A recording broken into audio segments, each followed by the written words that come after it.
شب ایجادی بهادر نعمتوف است.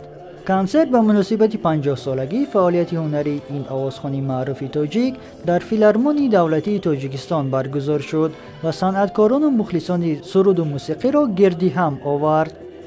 بهادر نعمتوف ترانه‌های را سرود که نیم عصر باز میان خلق زمزمه میشوند، اما اکثر سرودهای این کنسرت تازه ایجاد شده اند. اینجا بیشتر سرودها نوند، بعضیش اولین بار صدا می‌کنند. مثلا که پریمیرا سرودی خوش آمدید اول میخوانم، سرودی نویرا، سرودی با استراد اولین بار میخوانم، سرودی امروز نگاری ما نیامد، سرودی نامه زبان تاجیکی. ما بعضی سروده با اسباب ملی خوانده بودم، لیکن استراد خطی با ارخیز حیات یکم بار میخوانم. زمزمه زندگی نام یکی از سرودهای بهادر نعمتوف عنوان این برنامه کنسرتی بود. او با سرودی خوش آمدید شب ایجادیش را آغاز کرد و پس آن ترانه های محرم جویم، طرب‌انگیز و ننگ زندگانی را سرایید.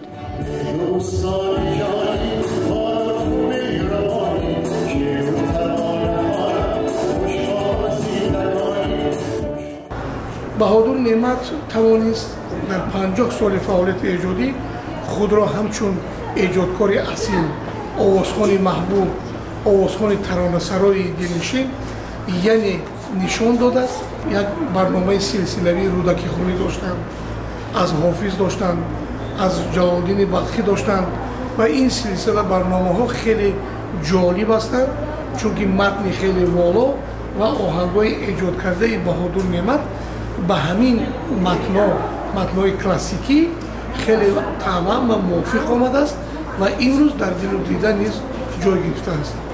شب ایجادی بهادر نعمتوف هرچند تجلیل از 50 سال فعالیت هنری او بود، ولی یک شب جوانی هم بود.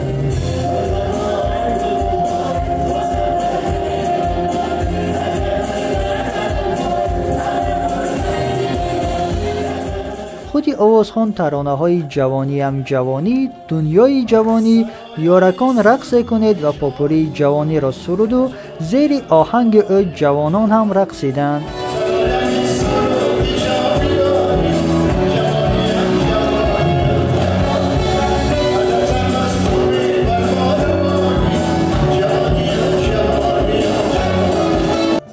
چو میخندی چشمی سیاه داری، میده میده میرقصی و باز عاشق شوم سرودهای دوران جوانی بهادر نعمتوف است که حالا هم ورد زبان جوان هاست. در شب ایجادی این سرودها با کفکوبی استقبال شدند.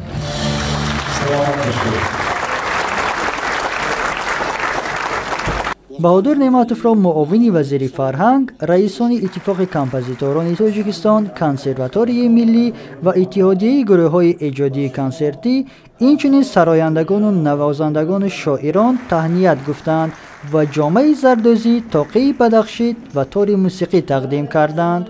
مهمانان خاص کنسرت زمره معیوبان بودند. چشمی بینایم کجاست؟ پیش هر یک دست دشمن تلسارم کرده ای. بهادر نعمتوف آخر سالهای 70 به صحنه بزرگ وارد شد و زود شهرت پیدا کرد. او سالها در دسته هنری گلشن فعالیت کرده 2 سال راهبری آن هم بود. حالا سرمشاوری گلشن است. عنوان هنرپیشه خلقی تاجیکستان را دارد.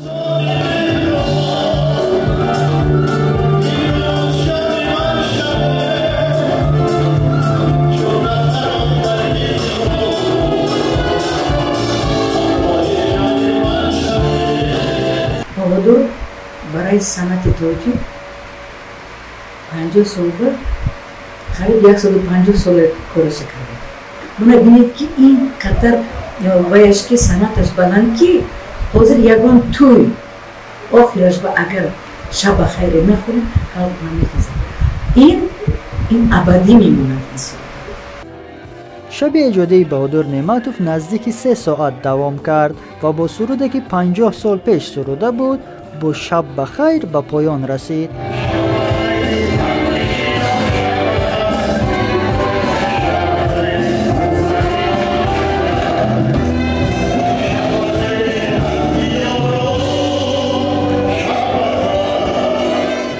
شیرافری نجیبی، آزیا پلیوز.